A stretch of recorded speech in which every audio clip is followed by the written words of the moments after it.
Exactly. But none of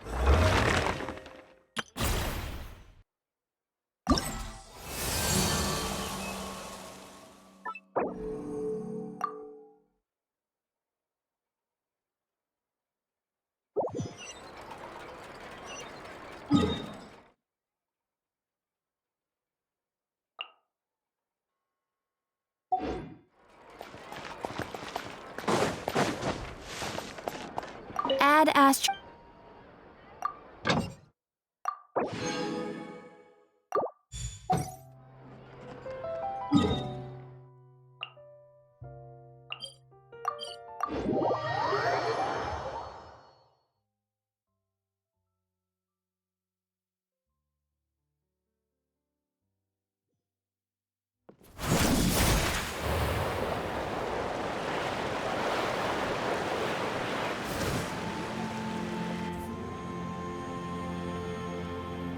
Traveler? Paimon? Kinich! Fancy meeting you here. We've actually been looking for you. I'll get straight to the point. I hear you accepted a proposal from Elder Trinidad. Oh, the, Turnfire Knight, you mean. You were still his first choice. It's just... Oh, jeez. It's not what it looks like, promise. Chill, it's cool. I only mention it because there's something you should know. And I suspect Elder Trinidad hasn't been completely forthcoming with you. His true intention is to resolve the Mountain King problem once and for all. Once and for all? You mean this'll be the last Turnfire Knight ever? That's right. He wants to use you to send the Mountain King to the Night Kingdom. To the Night Kingdom? You mean... To his death. Whoa, are you serious right now? You shouldn't go blurting out accusations like that. It could get you in trouble. Too blunt? Okay. I'll phrase it more gently. There is potentially a possibility that Elder Trinidad may be hoping that during the course of the ceremony, you kill the Mountain King dead. But that's ridiculous. He told us the Mountain King is a living symbol of your tribe's glory. And that glory comes at a price. Oh, that's right. The Mountain King is a living symbol of our glory, but even this glory comes at a price. Ah, yes, and Nana wasn't the first.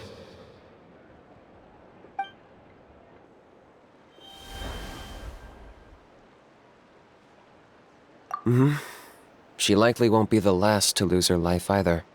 Still, is killing the Mountain King really the only way? It seems so extreme. The Mountain King is a unique case when it comes to abyssal contamination. It's eaten away at him for so long that it has consumed him entirely, and the damage is irreversible. That evil power has both driven him insane and kept him alive over the centuries. So, to look at it one way, once it's completely purged from his body, the Mountain King will finally be able to rest in peace. In past ceremonies, we've only purged around half of the abyssal power. This was to strike a balance, to keep him alive, but also keep him asleep. Trinidad didn't say anything about how much power he wanted us to purge, but he did say there were some more details to go over before the ceremony. Then it sounds like you'll know for sure soon enough. If he really asks us to kill the Mountain King, what should we do? I know this must come as quite a shock, so I suggest you act like you didn't hear anything for now. But would you have time to visit the chief after your meeting with Elder Trinidad? I'd like to make a deal with you. What kind of deal? One that comes at a very reasonable price. I'm sure you have plenty of other questions, but we can talk more later. Good. See you soon.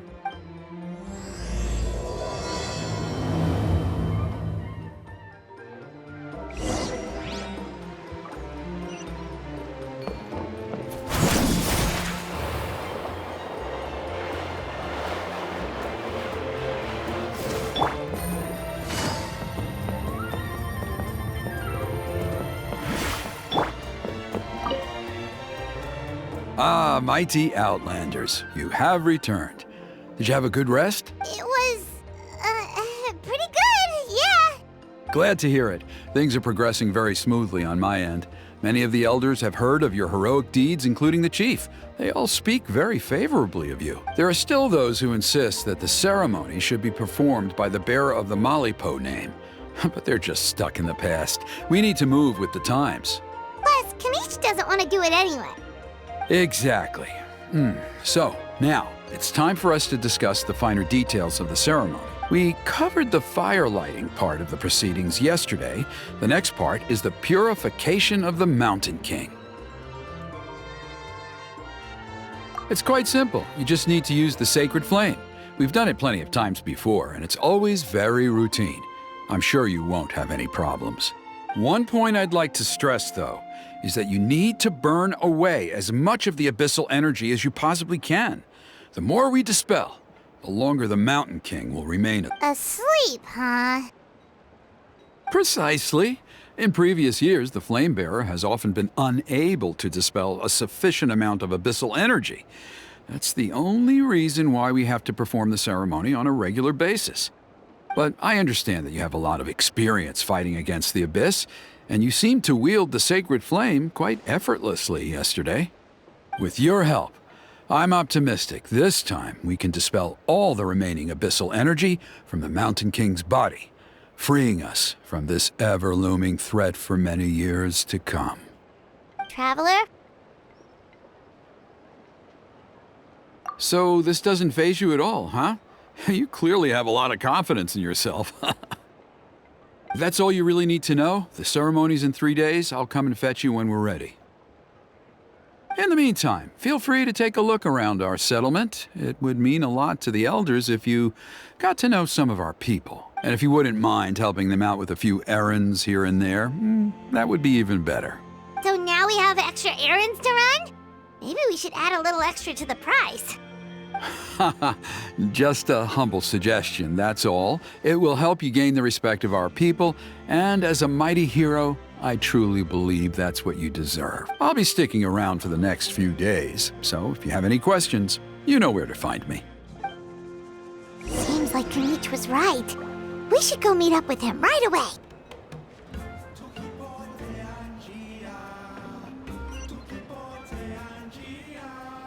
What is important?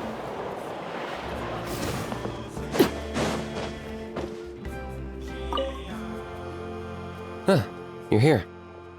Kinich! Elder Trinidad said that... I can tell. It's written on your faces. Is that the Traveler and Paimon? Forgive me for not being there to welcome you on your arrival. That should have been my duty as chief. Hello, Chief Waina. I only heard the news from Trinidad yesterday, so I asked Kinich to invite you over for a quick chat. I believe Kinich has already filled you in, so I'll get straight to the point. Firstly, I fully endorse your appointment as flame bearers for the upcoming Turnfire Night. However, I would like to request that you take steps to ensure the Mountain King's safety. Every child of our tribe grows up hearing the tales of our heroes, from Yupanqui the Firebringer to Burkina and the Mountain King who fought against the Abyss. This is our history and our heritage, the source of our pride and the center of our faith. To kill the Mountain King would be to destroy our spirit. I would never be able to face our ancestors in the Night Kingdom. Nana's death was a great tragedy, and I do not blame Trinidad for the actions he has taken. Nevertheless, I cannot allow any harm to come to the Mountain King. The very roots of our identity are at stake. My honored guests, please give this matter your serious consideration. Perhaps there is. But despite all our attempts to contain the situation over the years, we've not found it. Right now, I should like to hear where you stand on this matter. Running away won't solve anything. You just need some time to think this through, that's all. Don't worry. We'll come up with something if we put our heads together. Thank you both. There are still 3 days left before the ceremony. I hope they will bring you clarity. So, Kinich, earlier you were saying that... Let's walk and talk. I'll show you around the tribe. That works too. Paimon needs to get some air after this.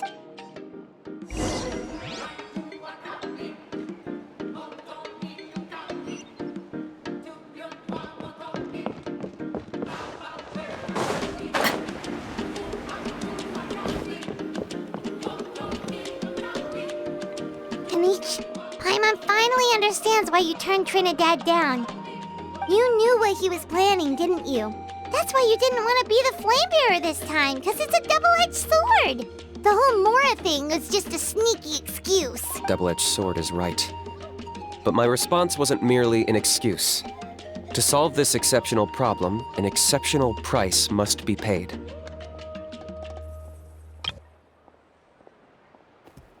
I'm working on it.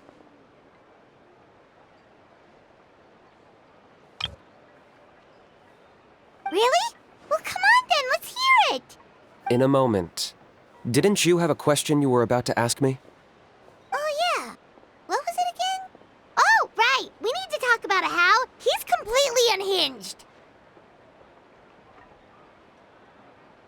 I agree that he has a problem. He needs disciplining, so I hired him a teacher. You got him a teacher? Oh, Paimon would love to see him get scolded for bad behavior. Anyway, moving on. When we ran into a How, he said you two were investigating some abyss thing together. Is that related to the whole Mountain King situation? Yes, that's the angle I've been working on. I'm a Saurian hunter, but I occasionally hunt the abyss too. One time I was pursuing some purple demonic dogs when I accidentally entered a hidden space. I did some research after the fact. Apparently they're known as beastly rifts, and there are many of them of all different sizes. That's where those purple dogs were coming from. So, if we can locate one of these beastly rifts, clear the monsters out, and move the Mountain King inside, he'd be able to continue living, but without posing a threat to the tribe. Whoa, that sounds kinda crazy. Would it really work? It's not without its risks, of course. There's a lot of unknowns in the equation. For instance, for all we know, a prolonged period inside the rift could make the Mountain King's condition worse. Still, we desperately need something like this, even just as a temporary measure. You've seen the conflict the issue is causing in our tribe for yourselves, and believe me, it's been a long time coming. The chief is adamant about keeping the Mountain King alive, whatever happens. Paimon can understand. It's less about the Mountain King and more about preserving your culture and heritage. Yes, but on the flip side, you've got people like Elder Trinidad, who is more concerned about protecting the people he cares about now and into the future. And he has every right to take that view. It's one thing to try and preserve the last remnants of a glorious past, but no one can seriously tell them that's a fair trade. You're right. There's no easy answers here. Let's leave that to one side for a moment and assume we go with your plan. How do you actually intend to find one of these beastly rifts? Because at least in our experience, the dogs open the rifts when they want to attack us, not the other way around. I think I know a way. You have any better ideas? Not at the moment, but it just feels like using the power of the Abyss for our own ends isn't gonna end well. After all, the Abyss is what turned the Mountain King into a monster in the first place. People are gonna think you've lost your marbles. If it doesn't end well, then that's the price we pay. Everything in the world comes at a price. Even when Yupanqui, the Firebringer, stole the Turnfire, it cost him dearly. The Mountain King's erratic outbursts have brought tensions within the tribe to a boiling point. Unless this gets resolved quickly, everyone will be stuck in a stalemate. All right. So what's this deal you wanted to make with us? We're hardly experts on exploiting abyssal power. All I need you to do is keep people away from me. I'm getting harassed on a daily basis by people trying to convince me to be the flame bearer. I can't afford to waste all my energy dealing with them. If you help me out, there'll be a gift for you in return. Ooh, what kind of gift? Something well worth your while, I'd say. Just keep doing what you've been doing. Integrate yourself with the tribespeople, so everyone comes to terms with the fact that we have a new flame bearer. That way, I won't have an endless stream of people coming to beg me to join the ceremony, and I can focus on finding a way to summon the beastly rift. Then, when the day of the ceremony comes, we'll move the Mountain King into his new home. Still sounds pretty crazy. Even for a daredevil like you, that's dangerous. if it works, what if neither Chief Lina nor Elder Trinidad are happy with it? Have you At least the two of them would finally be on the same side of the issue, leaving only me on the opposing side. The tribe needs leaders like them far more than a Saurian hunter for hire like me.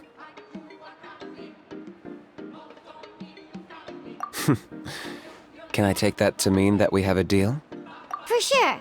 And who knows? Maybe we'll come up with an even better solution to all of this in the next couple of days. Great. Well, for the next couple of days, please spend some time among the tribe and lend a hand wherever you can. I'm sure everyone will be swept off their feet when they meet our new flame bearer. Good luck to us both.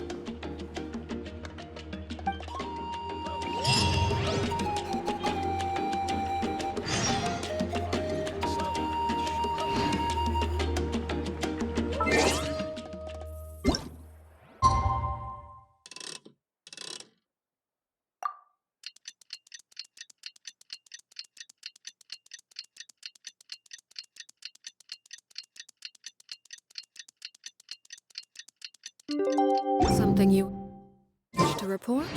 Go. Okay, task for the day. Meet the tribe's people and take some heat off of Kinich's back.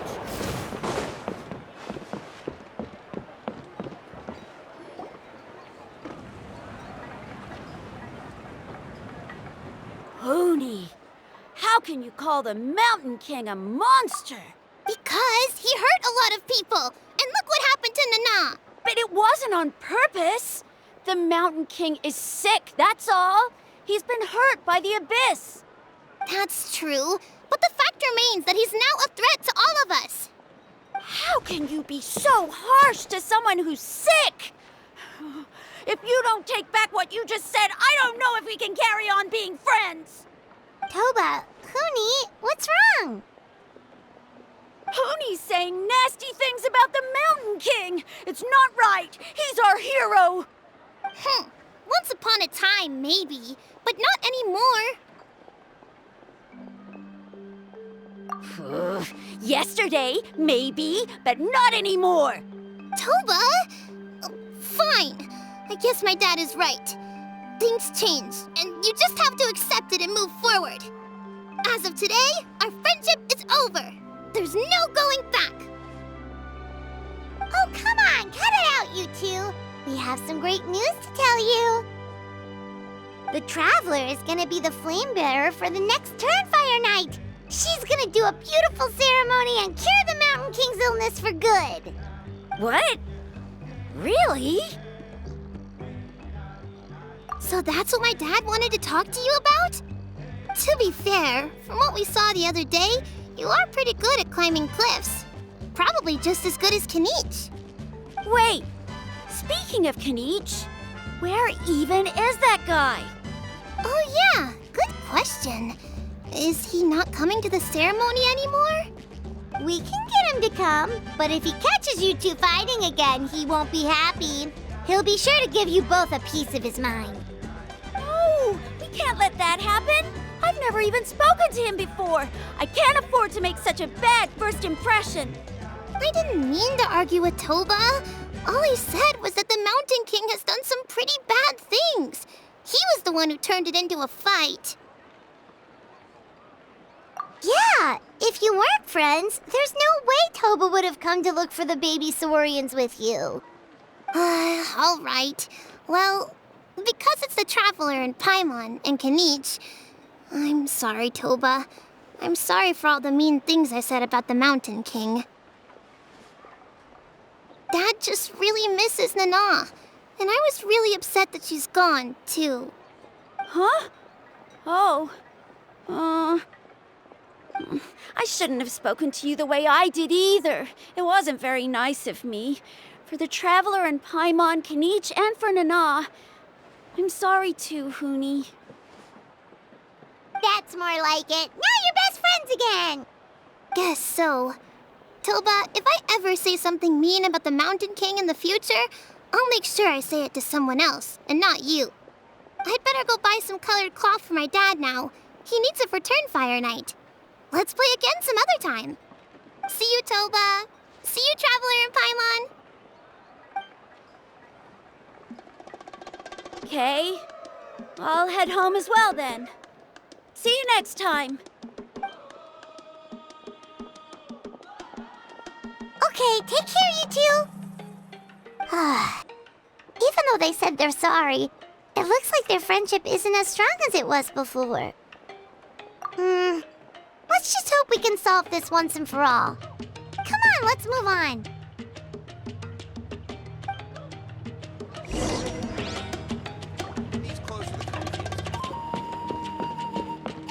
Huh? What's going on over there? Let's take a look.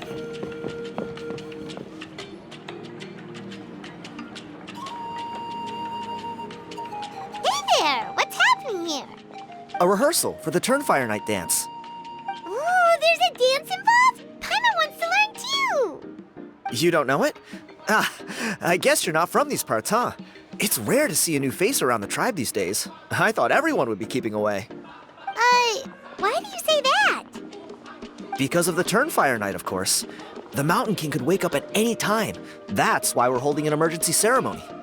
This isn't one of those fun and games festivals. For outsiders, it might even be a little dangerous. Well, did you know that the Flame Bearer this time is actually gonna be an outsider? Oh, I did hear about that. It's a first for sure. I would have loved to meet them in person. What? Oh, it's you? Man, oh man. Well, this is a nice surprise. It's funny, I was just thinking that I'll probably miss out on meeting the new Flamebearer since I'm not taking part this time around. Then suddenly, there you are. Must be my lucky day. You're not taking part in the Turnfire Night? How come? You're not an outsider too, are you? You must be joking. Watch this.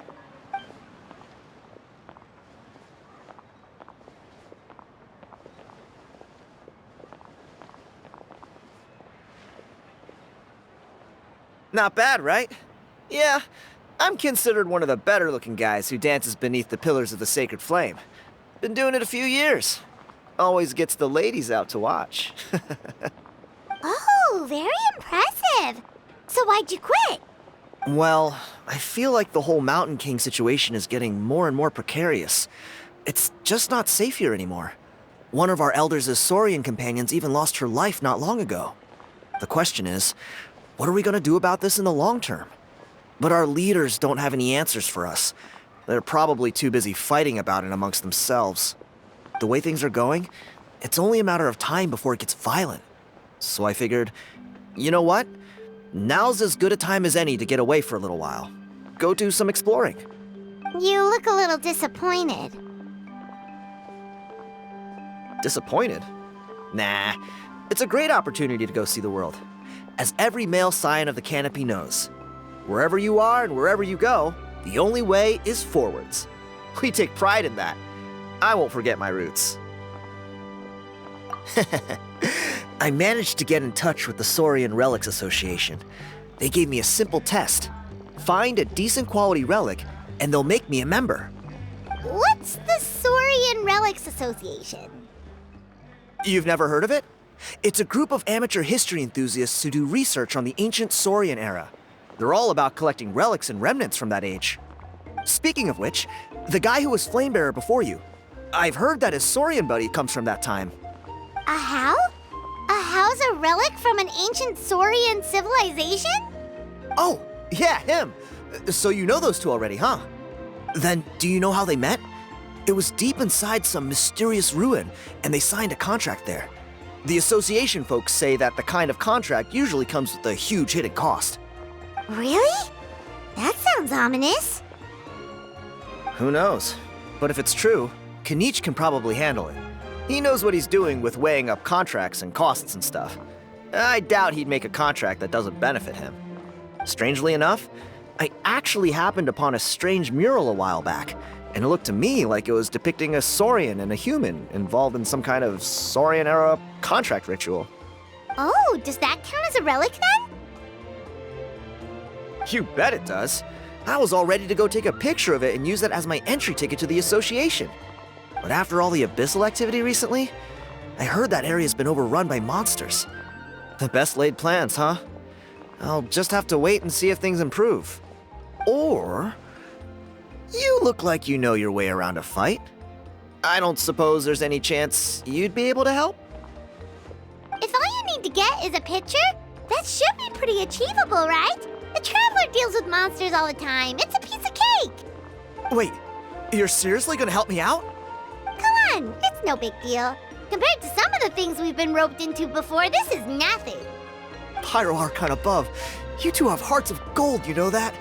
You're the kind of people who could dive into the Turnfire deep in the bowels of the Night Kingdom, and it wouldn't burn a single hair off your head.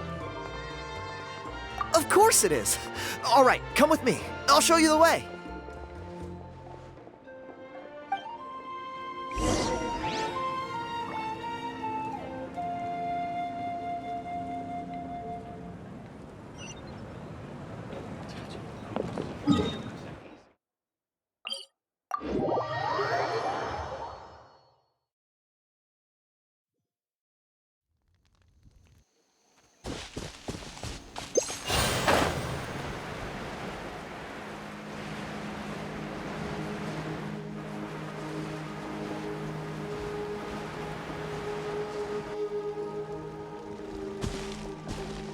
There it is. It's inside these ruins. As you can see, the place is crawling with monsters. Alrighty then. Stay back and take cover, Tiago. This could get dangerous. We'll take care of them. Great minds think alike. I'm not about to cramp your style.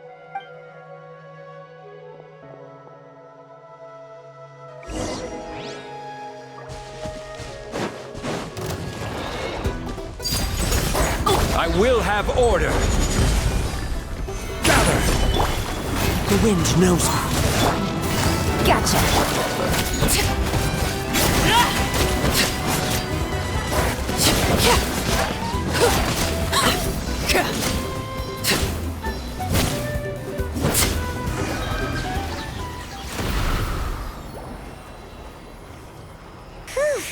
That should be the last of them. It's a good thing Tiago had the sense to stay in his hiding place, or things could have gotten really hairy for him. Hey, look! That's gotta be it, right? Definitely looks like a mural. True. Now that you mention it, most ancient murals take up a whole huge wall. This looks more like someone with a paintbrush got bored and started doodling. It does match the story he told us, though. There's a Saurian and a human. So, is that supposed to be what an ancient contract ritual looked like? Whatever. We're not here to decipher it. Just photograph it.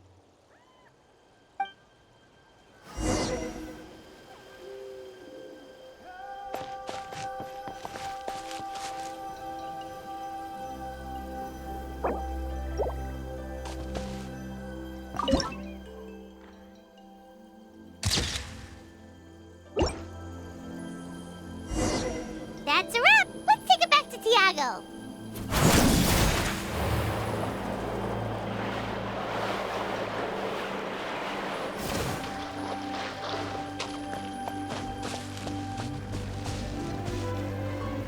You've been robbed?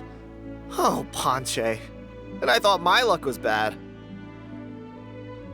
Oh, I put blood, sweat, and tears into that, and now I've got nothing to show for it. Some gap-toothed goon stole it from me.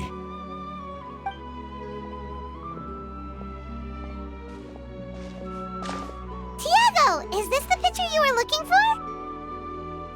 Let me take a look. Yep, that's the one. Pyro Archon above, you two are superhumans. Hey, Ponche, come and say hi to these guys. They're gonna be the new flame bearers, and they're tough as nails. Wait, are you the Traveler and Paimon? Huh? You already know each other? I don't think so. My nephew Toba's been telling everyone about you. He says you're crazy strong, super friendly, that you helped him out, and that you're gonna be our flame bearers this Turnfire night.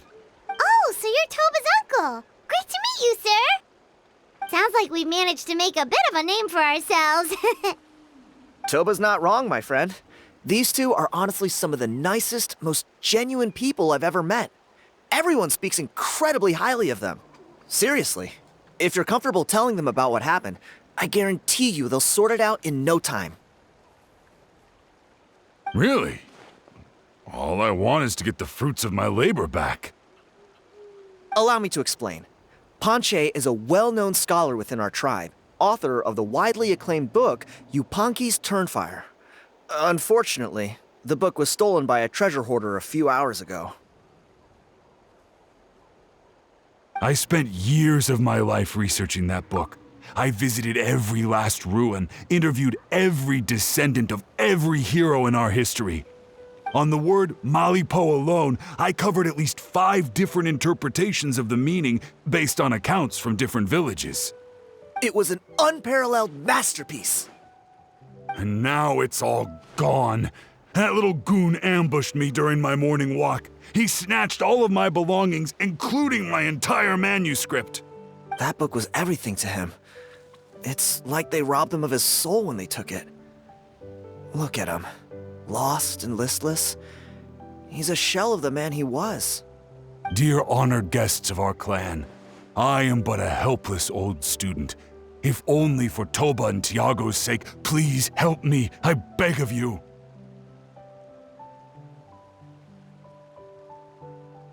See what I mean, Panche?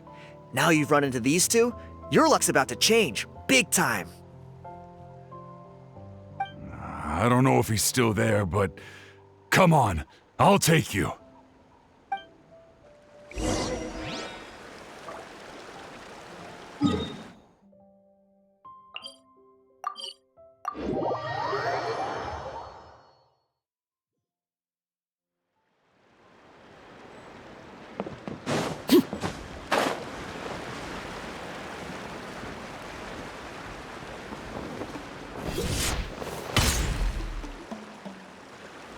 Hey!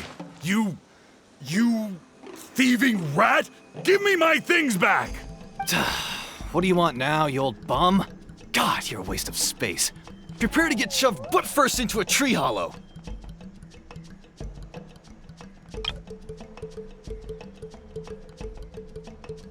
Oh, what's this? Brought a little bodyguard with you, huh?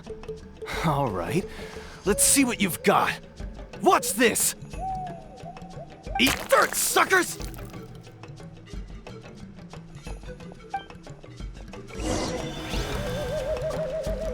Hey, he's trying to get away! You good? Let's chase him down!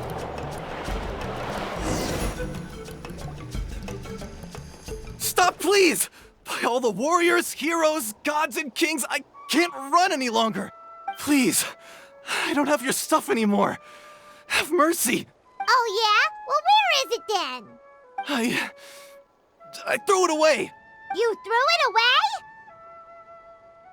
The old bum's bag didn't have a single mora in it! Just a tatty old book, worn out pens, and some old rags. All that time lying in wait was for nothing. I was so mad I just threw all of it away. Is that really the truth? Okay then, where did you throw it away? The same place you found me. Look, I swear on the Pyro Archon it's the truth. May all my worldly possessions be turned to ash by Turnfire if I'm lying. Okay, that's a pretty strong oath. What do we do now? It sounds like he's telling the truth. Right, let's hope nobody gets to the book before we do. We'll never get it back then.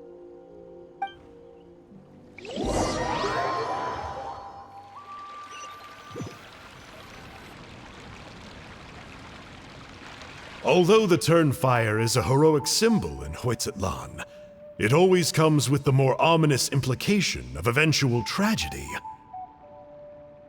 This holds true for all bearers of this ancient name in recorded history. Each one of them died of non-natural causes, as if the specter of the Turnfire was always lurking in the background.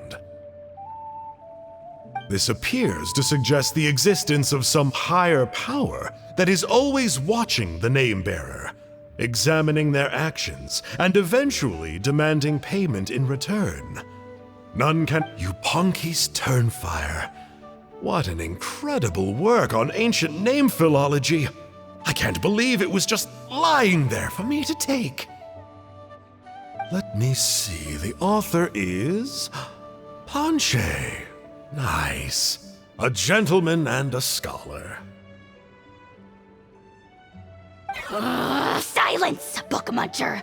The great Kahulahow will suffer your droning voice no longer. Do you truly find no joy at all in perusing such rich historical records? Joy? What joy is there in this pointless drivel? Well, it makes a pretty shocking prediction. Every bearer of the ancient name Malipo eventually meets a grisly end. Maybe that's the price you pay for the name that means price? What? You're saying Kinich will die a violent death? So I'll finally get to take over his body? When will that glorious day arrive? The great Kahulahow demands to know! Wow, you are just irredeemable, aren't you? An agent of chaos down to the core. You make us Abyss Order folks look like saints in comparison. Silence, maggot! To presume that anyone compares your kind with the great Kahulahow is sheer vanity. And if that day ever comes, oh, your doom will soon follow. You don't need to lecture me about Doomsday. Here's what I know, based on countless historical texts. All civilizations will be reduced to rubble by the passage of time. From ancient kingdoms to heavenly thrones to worlds beyond, there are no exceptions. But from the ruins of every civilization, the dust will rise and never settle, thus transcending the confines of time. That dust is what we call a civilization's spirit. And you, great Kahulahow, are one such speck of dust from a bygone age. I've paid dearly for the chance to observe you up close. Now, let me take a good look at you. We'll see whether any memories of that age still remain inside.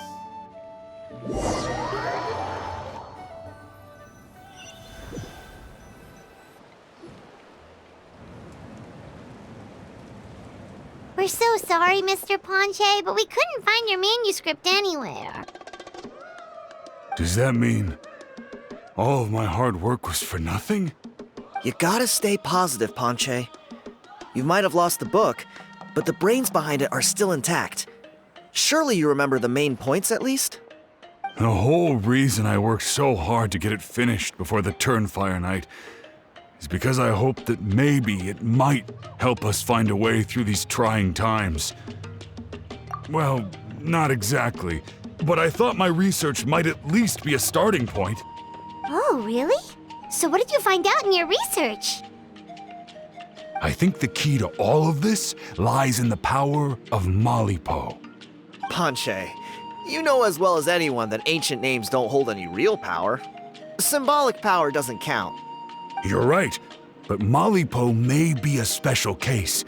Given that it first arose in the era of the first Pyro Archon, it might contain remnants of Xbalanque's power. Yeah, I remember that story. My grandpa told it to me when I was a little kid. Maybe you're the special case. Most kids stop believing in that stuff by your age. I'm not talking about childhood superstitions here. There is evidence. Like what? Like the fact that the Mountain King is still alive. Everyone attributes that to the power of the Abyss. But there's more to it than that. The key factor is that Burkina summoned the power of Malipo at the cost of his own life. If you don't believe me, then answer me this. How many other creatures can you think of who lived longer, not shorter, after being contaminated by the Abyss? Traveler, different situation but similar idea. Doesn't this remind you of the hilly...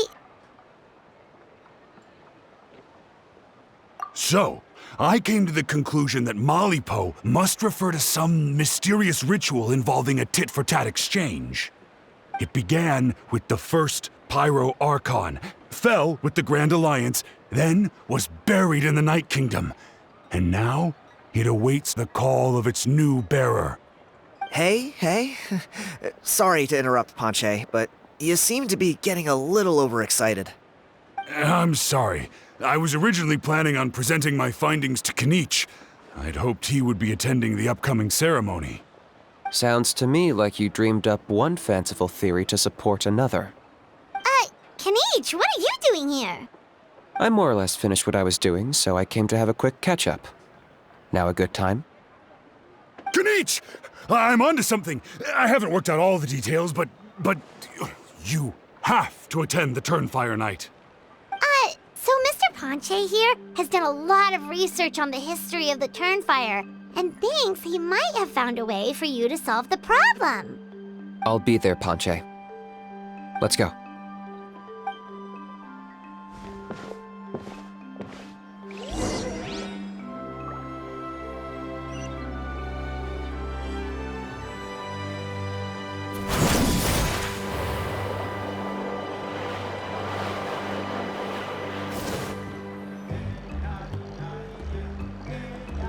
Here will do.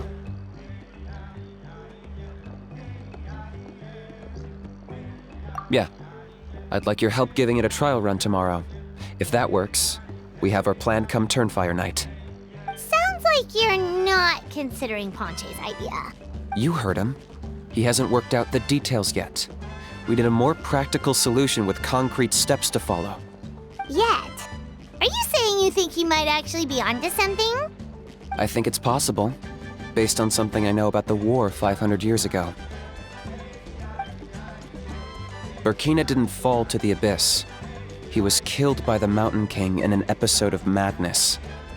In his final moments, Burkina made the fateful decision to not fight back, and instead pass his blood and power on to the Mountain King. Maybe he thought the Mountain King was stronger than him and more valuable to the tribe. Or maybe it was just out of loyalty to his friend. Either way, I can believe the Turnfire was involved. Whether you think his sacrifice triggered it, or his fate was sealed from the moment he took the Malipo name, it makes sense to me. How can you drop these truth bombs with such a straight face? This is what I've gleaned from my many interactions with the Mountain King. His mind is so disordered. It took some time to piece it all together. The story Elder Trinidad told you was the more palatable version of events. The truth is even darker. The Mountain King's mind isn't just disordered. He is suffering and feels great shame. I believe he wants to be put out of his misery. What? Then what should we do? Should we grant him his wish? Of course not. We should help him move to a new home. It's the only practical solution. The Mountain King is a hero to my tribe. An object of worship, even. Ending his life would be like desecrating a statue. Still, he's been the cause of multiple disasters, and we can't afford to have any more. Ugh. Practical solutions hurt Paimon's brain. Can we follow our hearts next time? Then let's break for the day. I've already found a suitable venue for tomorrow.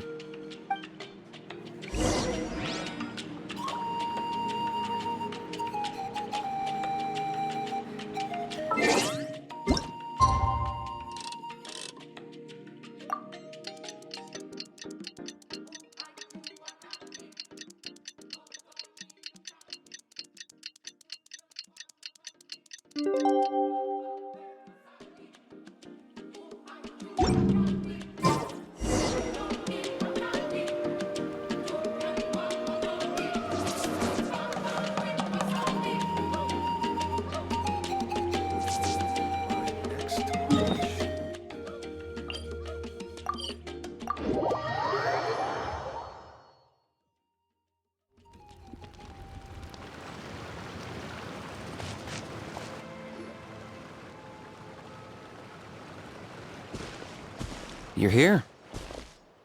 Very punctual.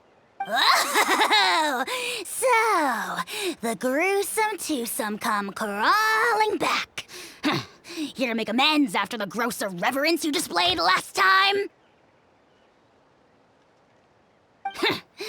Very well. The almighty Dragon Lord Kahula shall grant you the audience that you seek. Now pucker up and kiss our feet.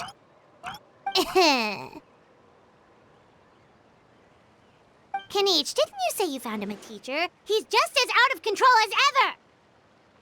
Hey! No one gets to discipline the almighty Dragon Lord Kahula. No one!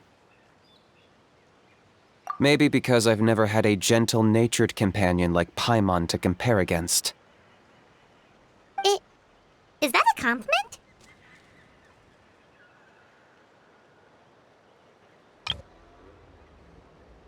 Yeah, I see what I'm missing out on now. And it's a lot. Kinich! We could drown this measly flying ant in one droplet of spit! How dare you compare her to the almighty Dragon Lord Kahula? Oh, just wait till I possess your dead body! I will commit heinous atrocities! Tear down your legacy! Destroy your reputation! Wreak havoc on your...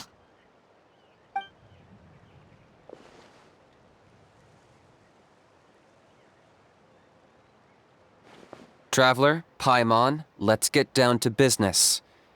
Once we've opened the beastly rift, you're welcome to toss a how in there for a couple of days.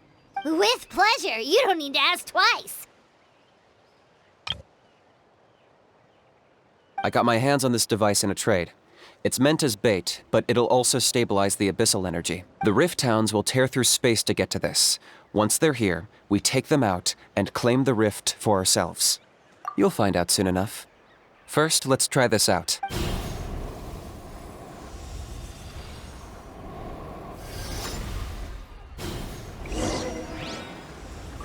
They'll tear you to pieces given half the chance, so be careful.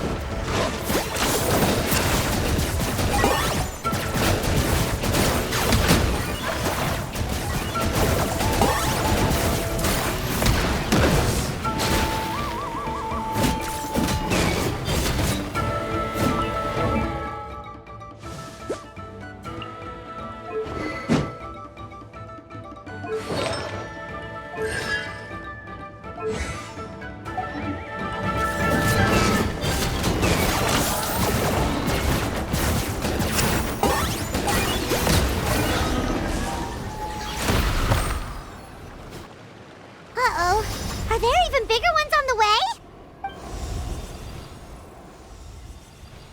You see, Kinich?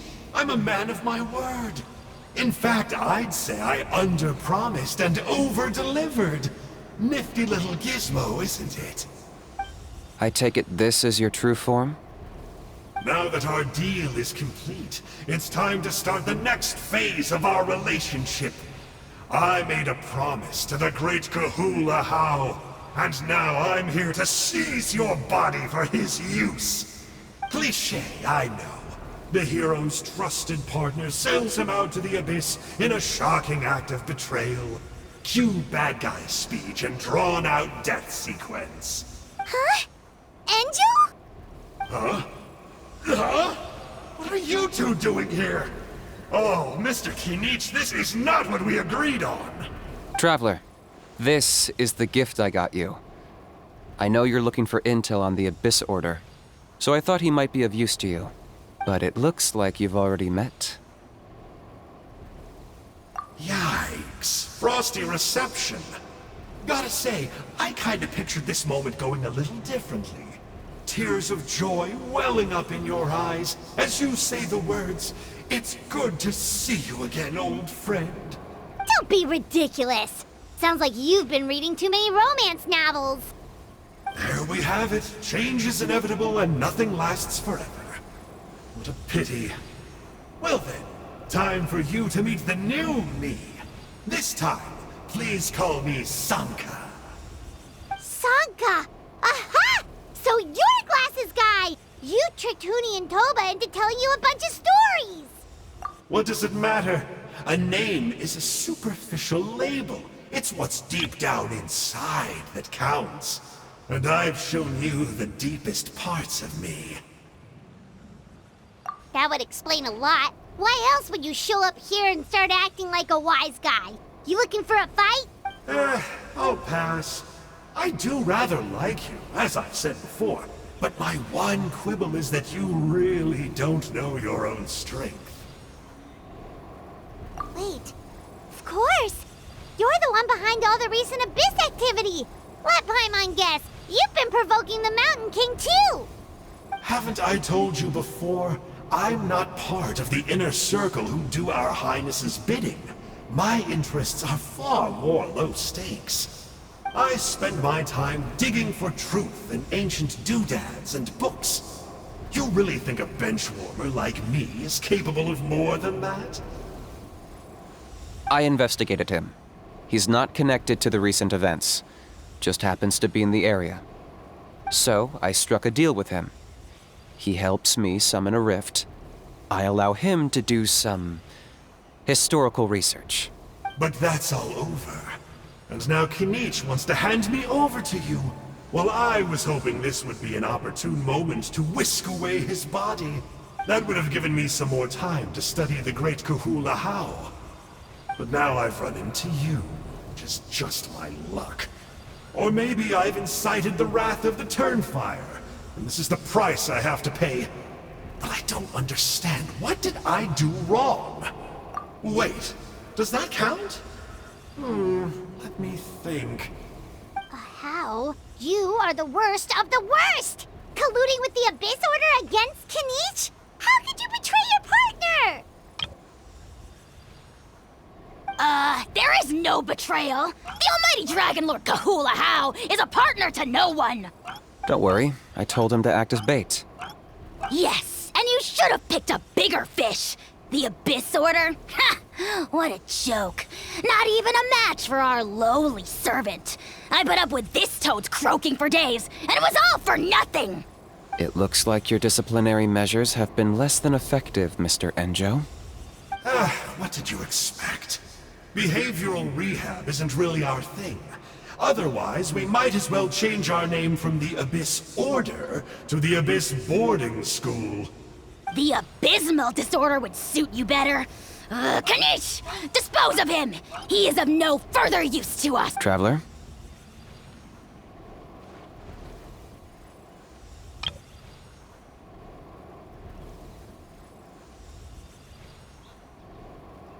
You see, this is why I like you. Still, you shouldn't underestimate me just because I'm a lowly clerk.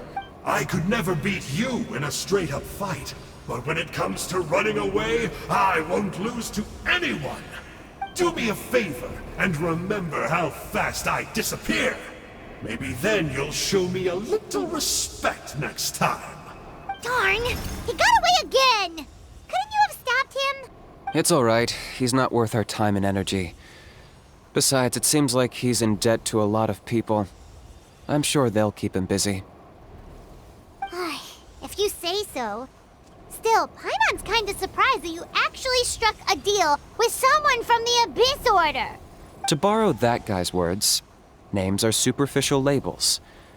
Whether you call it the Abyss Order or anything else, it's a broad generalization at best. Think of it like apples that have fallen from a tree. If you tasted each one, you'd find that they're all at different stages of ripening. Even the unripe fruit blown off its branch before it's fully grown can still be brewed into a fine wine. Everything has its use. Huh. Well, in that specific sense, maybe Enjo's not such a bad apple. Not rotten to the core, at least. Of course! Only the almighty Dragon Lord, Kahula How, is rotten to the core and evil beyond redemption. Ugh. So what exactly are you anyway? You're definitely the evilest little thing Paimon's ever met. Don't worry, he can't hurt a fly.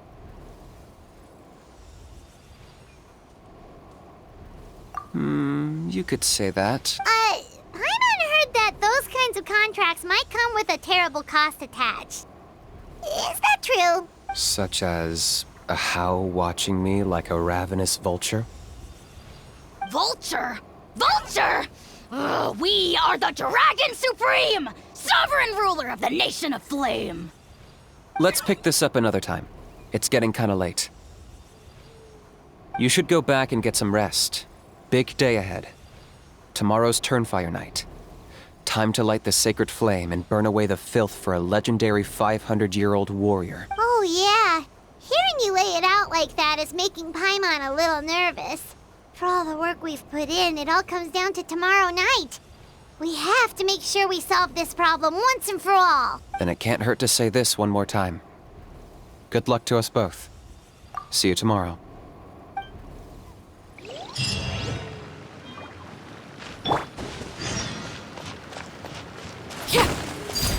Transfixed!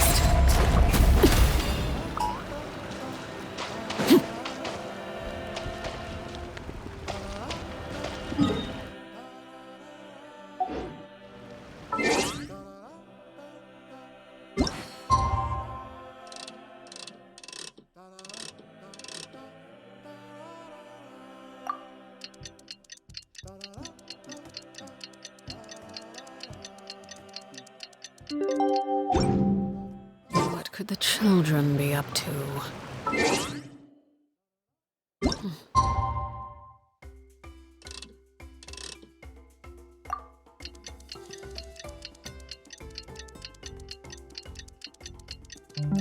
Never mind. Let them do as they please.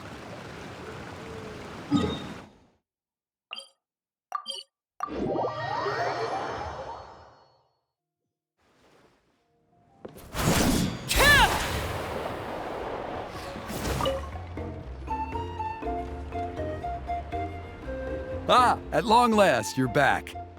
I hear you've done much for our people these last few days. Everyone has nothing but praise for you. Many young people have heard the rumors too. They're all eager to meet our new flame bearer. Well, they won't have to wait for long. It's almost time for the ceremony. We really hope we can resolve the Mountain King situation quickly and smoothly. Seems like a lot of people have been worrying about it, huh? Well, it's nearly time. So, if you're ready, then follow me to the ceremony site.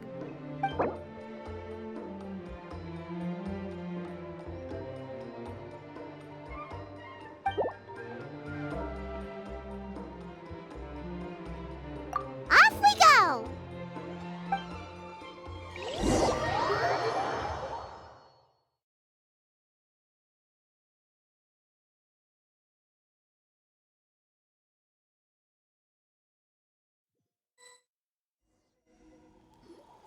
Here we are. Our honored guests have arrived. I have heard much about your fine work over the past few days. I hope you'll allow us to thank you properly after tonight's ceremony. Don't worry about it. Getting this huge venue ready must have been a huge task. No need to make extra work for yourselves on our account. Oh, if it means getting the Mountain King issue resolved, no cost is too great to bear.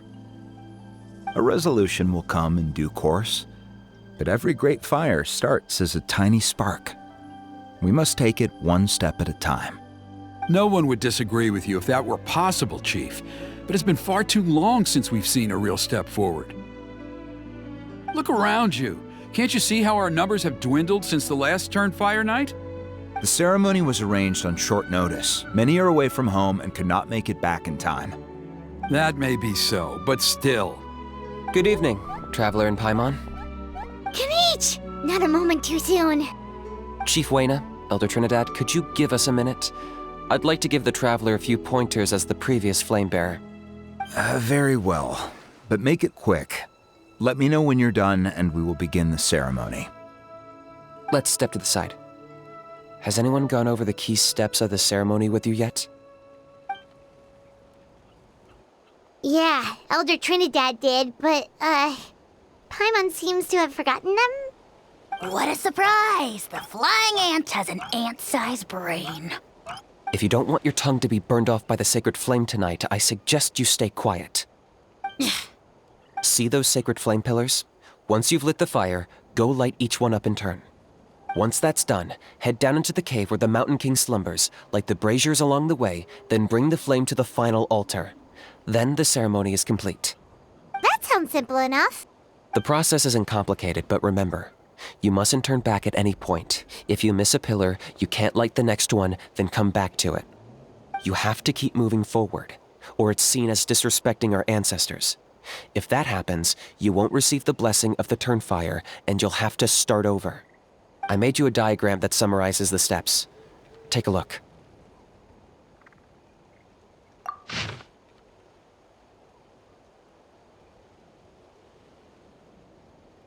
So that's our part. What about you? I'll be with you the whole way. And once you've lit the altar, I'll start summoning the rift. You can leave that side of things to me. Just focus on your... Okay. We'll try to remember all that and get it right the first time. Ready when you are. But I think I saw Huni and the others just now.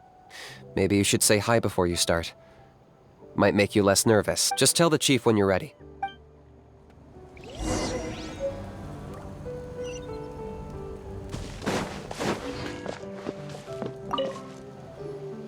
How are you doing? I'm counting on you. By past fuel and present flame, life marches ever on. My brothers and sisters, the time has come to light the fire once again, and let the Turnfire night shine bright in Hoytzitlan.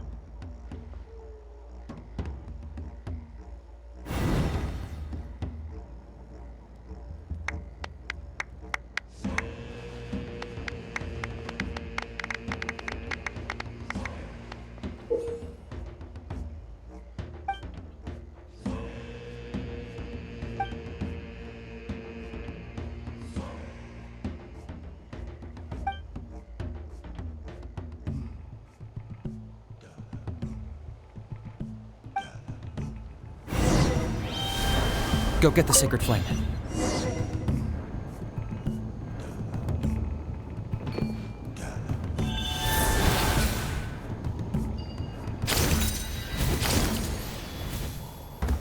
Nicely done.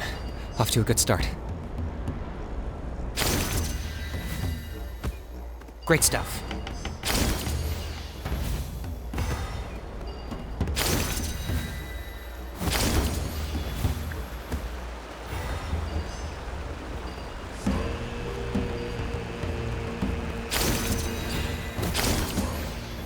You're over halfway. Keep it up.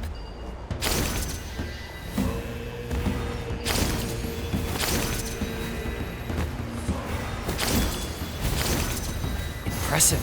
Just one more to go. Come on, one last push. The final sacred flame pillar is up ahead.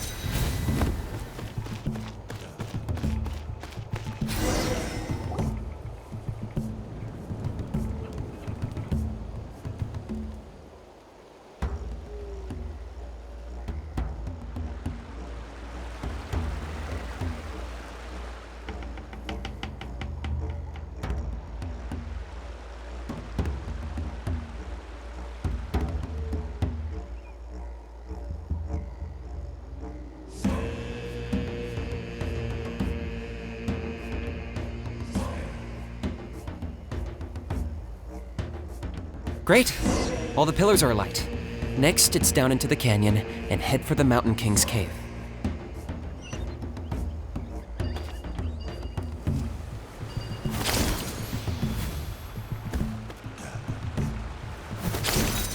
Almost there. The cave is just up ahead.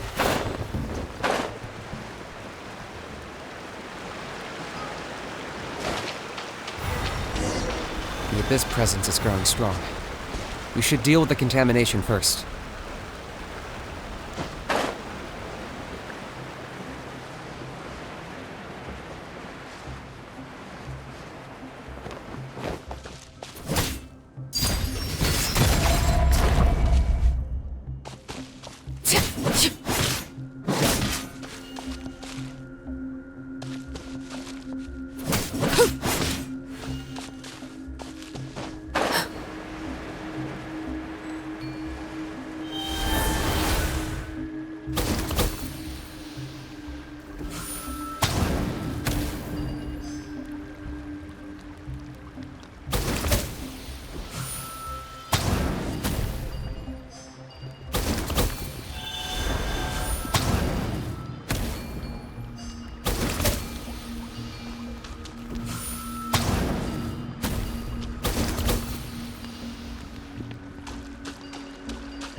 There's the altar of the sacred flame.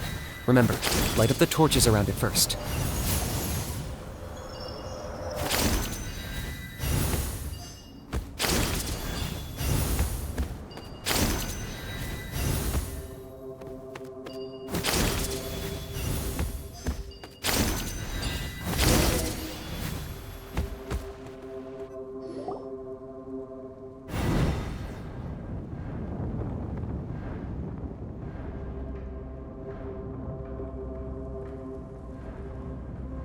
Woohoo! We've lit up the final altar!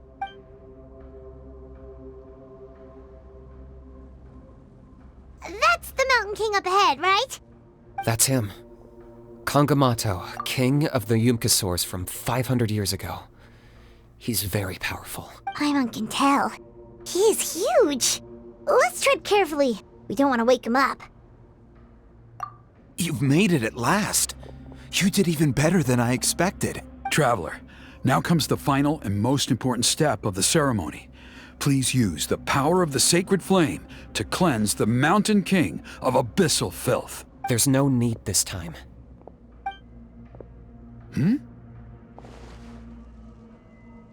Such strong abyssal power. What is that thing?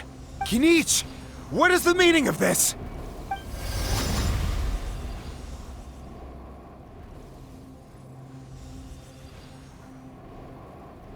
Is that a beastly rift?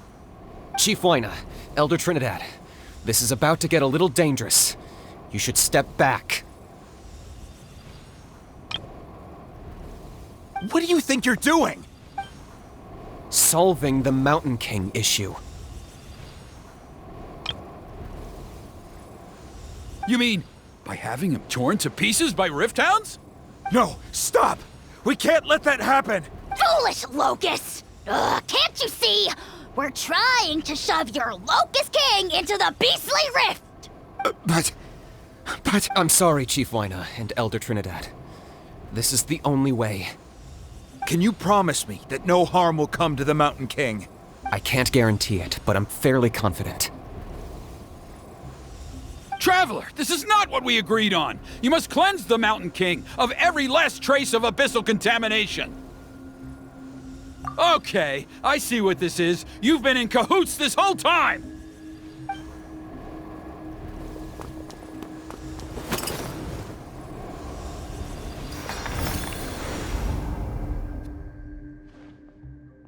Ugh, you imbecile! What have you done?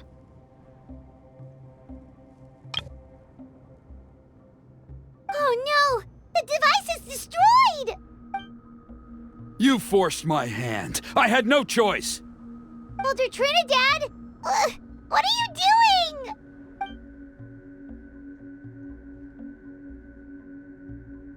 No! The Mountain King is waking up! He will cause even more casualties! Everyone, out! Now!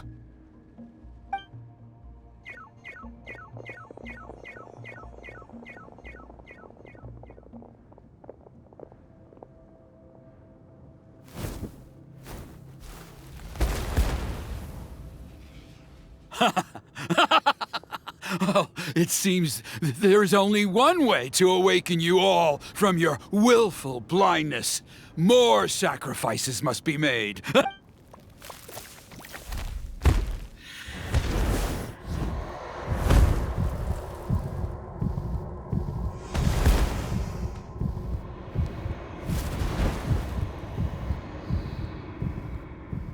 Take me, O Mountain King! Take me as your next sacrifice!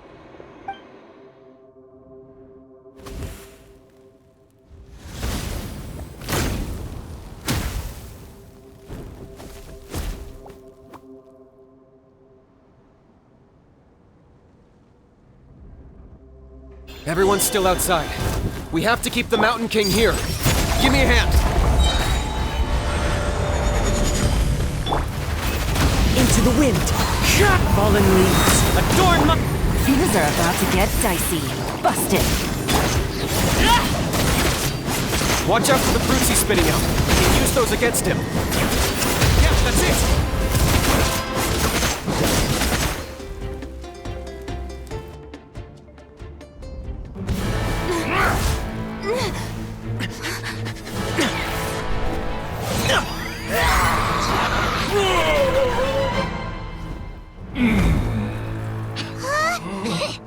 What do we do? We can't open the rift!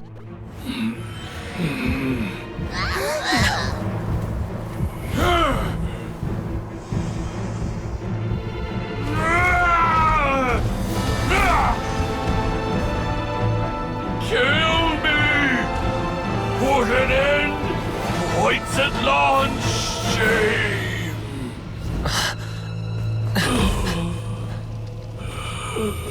By past fuel and present flame, life marches ever on. Oh, Burkina, I must atone.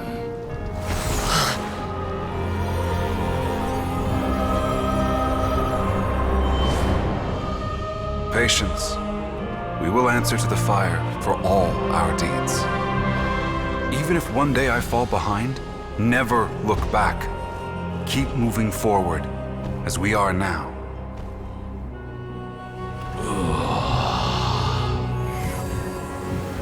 Live with your guilt and shame. This is the price to pay.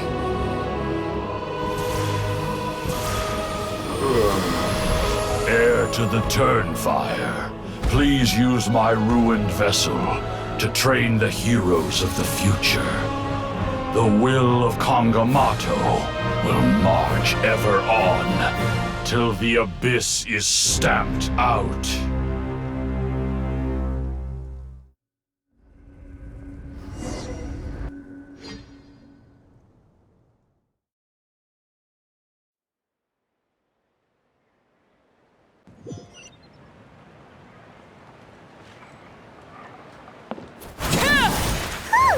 Pretty eventful day yesterday, huh? Paimon wonders how things are doing now. Let's go ask the chief!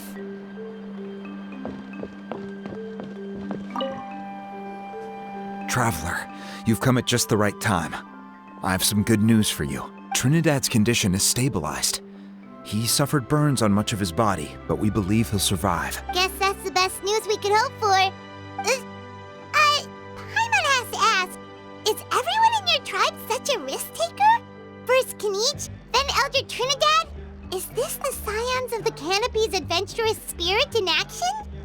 We're simply not afraid to charge ahead into the unknown. He's fine. Don't worry. He's gone to check on the Mountain King. Something most mysterious has happened. After the incident yesterday, a transparent shell has formed around the Mountain King's body.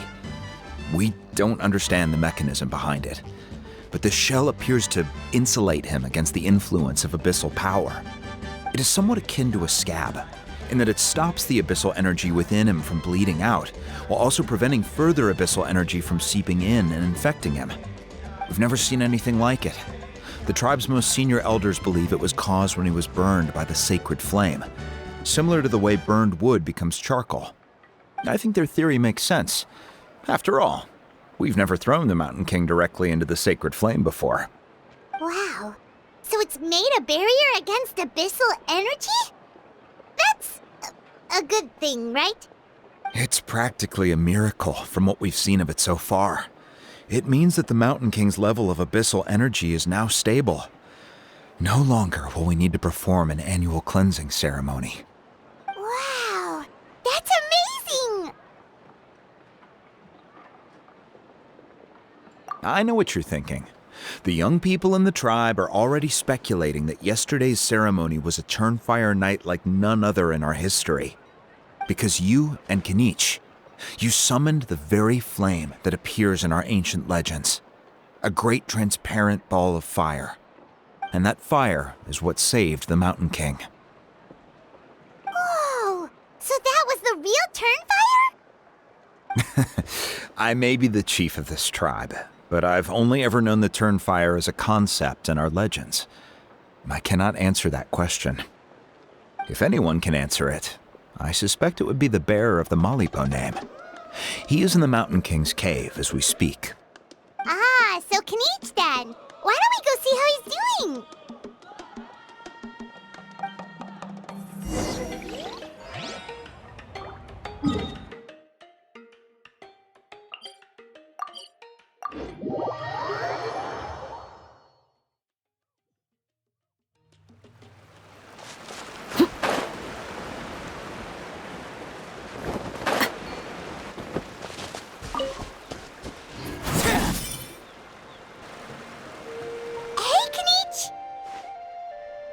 Hey yourselves.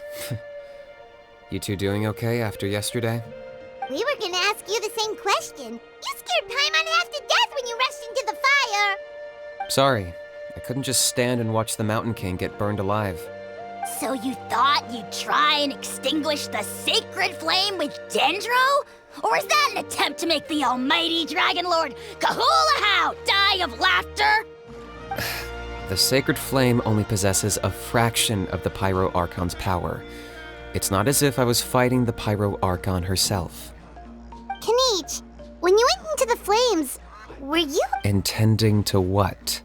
to, do the same thing as Burkina? Sacrifice myself? Of course not.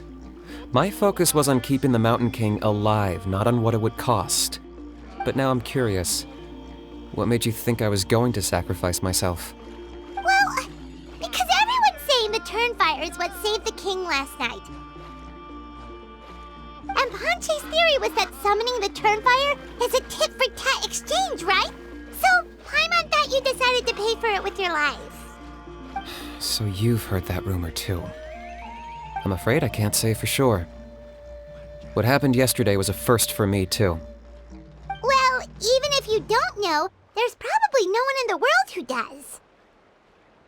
What I would say is, if that really was the power of the Turnfire, I'd sooner believe that the Mountain King summoned it himself. The Mountain King? Then, what price did he pay? The core meaning of price is not atonement or compensation, but what you're willing to give up in order to obtain what you want. It's easy to die for your sins. Much harder to live with the guilt and keep on going. In the end, the Mountain King chose the latter option. For Burkina and for the tribe. That's the price he paid. Alright, so how is the Mountain King doing now? Health-wise, there's nothing to worry about. He'll enter a fighting stance whenever we set foot in his territory. But his attacks are gentler now and not as crazed as before. Like he said yesterday, he just intends to be a sparring partner for people to practice with.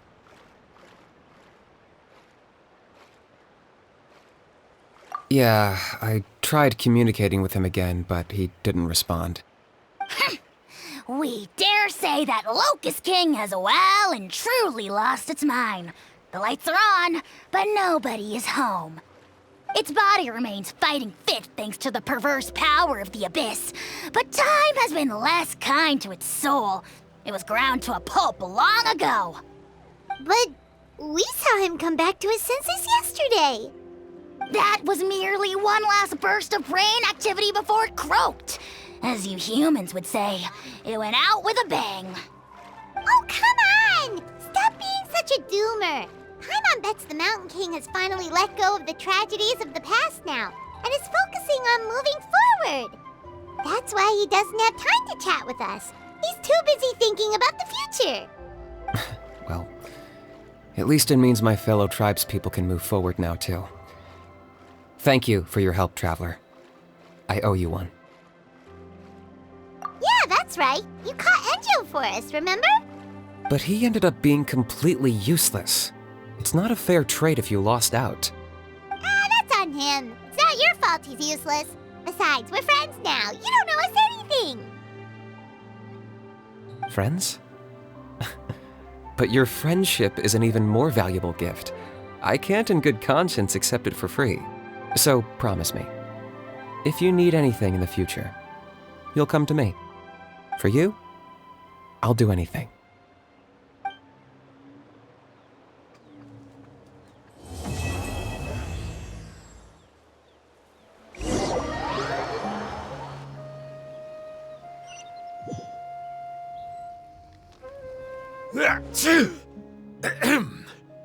So, in the end, only poor little Huni got the sad ending? Yeah, everyone's happy except me.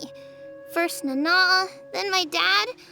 Why does everyone in my family have to suffer? Huni, it'll be okay. Your dad will get better soon. Toba, you're my friend, so I shouldn't say this to your face. But it was all the Mountain King's fault. Huh? Now hold your horses, kiddo. If you promise not to fight, Uncle Sanka will tell you a story. Okay, before you roll your eyes out of your skull, I promise you can trust me. I almost got my eyebrows burned off by the turnfire after last time. That's why I came back, to make it up to you. All right, I'll just get to the point. Do you know what Uncle Sanka loves the most about your people? What? Your extreme sports. Huh? On my first day here, I got hit by someone falling out of the sky. I believe you call it bungee jump? It's a dangerous sport, to be sure, but the courage it took to make the jump impressed the heck out of me. So, I introduced myself to the jumper, we made friends, and I even helped treat her wounds. Oh, such a nice friend. Of course. Anyway, the good times didn't last, because I got captured by a powerful foe, so we had to part ways for a while. In the hands of the enemy, I was scorned, scolded, and nearly given away as a gift. Oh, it was so humiliating. A horrible experience to look back on. Why does Uncle Sanka always have to suffer, I thought. So I feel your pain, Huni. I was in the same position. But in the end, I made it through, and I left all of those painful memories in the past. I even managed to reunite with my friend. Is that it? The moral of the story is to look forward in life, right? Yeah, we've heard that one millions of times. Sorry, Uncle Sanka, but you're not cut out to be a teacher. Very smart, Huni, but not quite smart enough.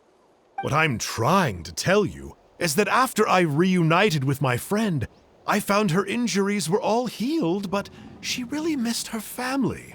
So, I thought you might like to see her too. She's right behind you. Turn around and see. Another trick about not turning back? I'm not falling for that one again.